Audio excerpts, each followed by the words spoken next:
नमस्ते बच्चों। तो जो नेक्स्ट टॉपिक है वो है बायोटेक्नोलॉजी, जो थर्ड पार्ट है 93 नंबर का, पेज नंबर ह्यूमन हेल्थ। अब देखिए, अब ह्यूमन हेल्थ में भी अलग अलग है। तो सबसे पहले आज हम ह्यूमन हेल्थ के ऊपर बायोटेक्नोलॉजी का क्या इम्पैक्ट गिरता है, यानी बायोटेक्नोलॉजी की वजह से हमने कैसे इसको एडवांस कर दिया है, ह्यूमन हेल्थ जो है वो कैसे ठीक हो चुकी है, उसके बारे में बात करेंगे। देखिए, जब भी हमें कुछ होता है, यानी कुछ होता है मतलब आप मान के चलो कि आप बीमार पड़ गए, तो आप क्या करते हैं, डॉक्टर के पास जाते हैं। जब आप डॉक्टर के पास जाते हैं दो चीज़ें होती है, एक डायग्नोसिस और एक होती है ट्रीटमेंट। तो सबसे पहले ये पता लगाया जाता है कि आपको हुआ क्या है। तो अलग अलग प्रकार के डॉक्टर टेस्ट लिख के देता है, कुछ एक्सरे वगैरह लिख के देता है, या कुछ अलग अलग प्रकार की चीज़ें जो है वो हम करते हैं, तो उसको बोला जाता है डायग्नोसिस। अब डायग्नोसिस पता चल गया कि आपको हुआ क्या है। मान के चलो कि किसी को ऐसा थोड़ा लेजीनेस लगता है, ऐसा बहुत ज़्यादा, तो और वो डॉक्टर के पास गया, सारी टेस्ट की और पता चला कि उसको डायबिटीज़ है, ठीक है।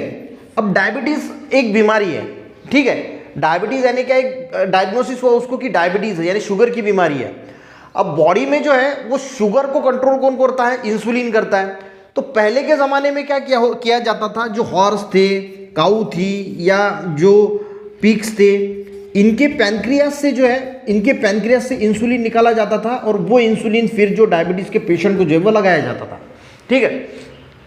पर जो एनिमल्स का इंसुलिन है और ह्यूमन का इंसुलिन है, इसमें कुछ डिफरेंस होता था, तो कुछ साइड इफेक्ट भी देखने को मिलते थे, दिक्कतें आती थी।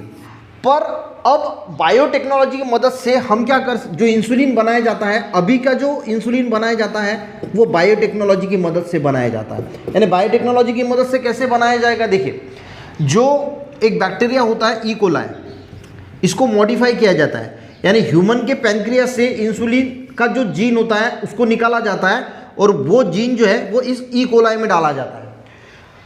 तो ई कोलाई में जब वो जीन डाला जाएगा, तो ये ई कोलाई जो है वो इंसुलिन जो है वो प्रोड्यूस करेगा, और इसी इंसुलिन को जो प्रोड्यूस करेगा इंसुलिन, इसको फिर बाटली में भर के जो है वो लोगों को दिया जाता है। तो ये क्यों पॉसिबल हुआ, आज के टाइम में जो इंसुलिन डायबिटीज़ के पेशेंट को दिया जाता है, वो ये बायोटेक्नोलॉजी की मदद से जो इंसुलिन बनाया जाता है वो यूज़ किया जाता है। तो आपके समझ में आ गए।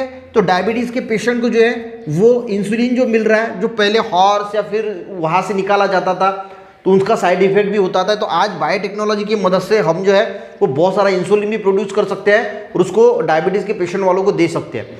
उसी प्रकार से अगर मान के चलो कि आपको फीवर आ गया, या बुखार आ गया, या कोई भी हो गया, टाइफाइड हो गया, डेंगू हो गया, इसके लिए जो एंटीबायोटिक्स लगते हैं, तो वो एंटीबायोटिक्स भी इसी तरह बायोटेक्नोलॉजी की मदद से जो बनाए जाते हैं, और वो हमारे डिसीज़ को क्योर करने के लिए बहुत हेल्पफुल होते हैं। तो डायग्नोसिस और ट्रीटमेंट, ठीक है। तो ट्रीटमेंट में जो भी चीज़ें आती है वो बायोटेक्नोलॉजी की मदद से जो है वो हमें हेल्पफुल हो गई, हमें डिसीज से जो है वो छुटकारा मिलने के लिए इंपॉर्टेंट हो गया। पढ़ता हूँ, कंसेप्ट आपको समझ में आ गया, यहाँ से पढ़ने के बाद और समझ में आ गया। देखिए, diagnosis and treatment of the disease are two important aspect of human health management. यानी जो ह्यूमन हेल्थ मैनेजमेंट है उसमें डायग्नोसिस होना और ट्रीटमेंट होना, ये दो मेन एस्पेक्ट्स हैं। अगर मान के चलो कि आपका बीमारी का डायग्नोसिस ही नहीं हुआ तो कोई डॉक्टर ट्रीटमेंट ही नहीं कर पाएगा, इसको हुआ क्या है। तो डायग्नोसिस और ट्रीटमेंट ये दो मेन एस्पेक्ट है ह्यूमन हेल्थ मैनेजमेंट के। Biotechnology help to identify the role of gene. तो बायोटेक्नोलॉजी क्या होता है, जो जीन्स होते हैं, जैसे हमने यहाँ पे इंसुलिन पैनक्रियास का जीन निकाला और वो बैक्टीरिया में डाला, तो biotechnology helps to identify role of gene. तो जीन का क्या रोल है उसको आइडेंटिफाई करने के लिए बायोटेक्नोलॉजी बहुत इंपॉर्टेंट है। देखिए, एग्जांपल दिया, if any disease of the person, diagnosis of diabetes and heart disease, अगर किसी को डायबिटीज या हार्ट डिसीज डायग्नोसिस होता है, has become possible even before onset symptoms, यानी उसको जो सिम्टम्स दिखाई देते हैं तो उससे जो है वो डायग्नोसिस किया जाता है with the help of biotechnology. यानी बायोटेक्नोलॉजी की मदद करके, यानी हम जो है वो डायग्नोसिस भी कर सकते हैं। तो अलग अलग प्रकार की टेस्ट होती है, तो टेस्ट में भी बायोटेक्नोलॉजी का यूज़ करके जो है वो हम उसको क्या हुआ है ये डायग्नोसिस कर सकते हैं। Diagnosis of disease like AIDS, dengue can done with few minutes. कुछ मिनटों में हम डेंगू या फिर जो माइक्रोबायोलॉजी होता है ना, माइक्रोबायोलॉजी जहाँ पे अलग अलग प्रकार के टेस्ट किए जाते हैं, तो वहाँ पे इस बायोटेक्नोलॉजी का यूज़ किया जाता है डायग्नोसिस करने के लिए। तो डायग्नोसिस भी कुछ मिनटों में जो है वो डेंगू एड्स जैसे जो है बीमारियाँ फ्यू मिनट्स में डायग्नोसिस हो जाती है। Hence treatment can be done at the earliest, और उसके बाद हम ट्रीटमेंट करते हैं। Various medicine are use for treatment of diseases, अलग अलग प्रकार की मेडिसिन यूज की जाती है डिसीज को क्योर करने के लिए, और हर मेडिसिन अलग होती है।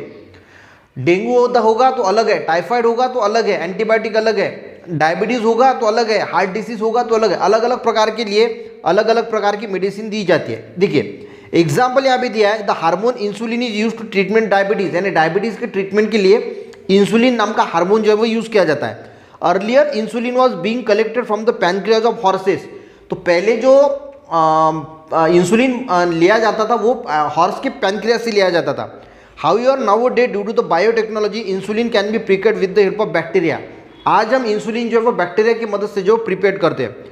For this purpose human insulin gene has inserted into the genome of bacteria, यानी ये जो इंसुलिन का जीन होता है ह्यूमन का वो बैक्टीरिया में जो है वो इंसर्ट किया जाता है। ये हमने कैसे किया जाता है वो प्रीवियस लेक्चर में पढ़ा है। Various vaccine and antibiotics are also produce in the same way, और इसी प्रकार से वैक्सीन है, एंटीबायोटिक्स जो है अलग अलग प्रकार की वो बनाई जाती है। तो जो डिसीज होता है उसका डायग्नोसिस है और ट्रीटमेंट है, दोनों इसमें बायोटेक्नोलॉजी की मदद ली जाती है, और बायोटेक्नोलॉजी की मदद से जो है वो ह्यूमन हेल्थ का मैनेजमेंट जो है वो पॉसिबल हो पाया है। वीडियो अच्छा लगे नेक्स्ट इसमें हम वैक्सीन है, वैक्सीनेशन किस प्रकार से बनाया जाता है, उसी के साथ जो बाकी है छोटे मोटे टॉपिक्स वो कवर कर लेंगे। ठीक है, तो आज का अगर ये टॉपिक समझ में आया, ह्यूमन हेल्थ का छोटा सा टॉपिक था, अच्छा लगा एक लाइक जरूर करना, अपने दोस्तों को भी शेयर करना, चैनल पे बच्चों ने जरूर सब्सक्राइब करना। मिलते हैं नेक्स्ट वीडियो में, तब तक के लिए जय हिंद।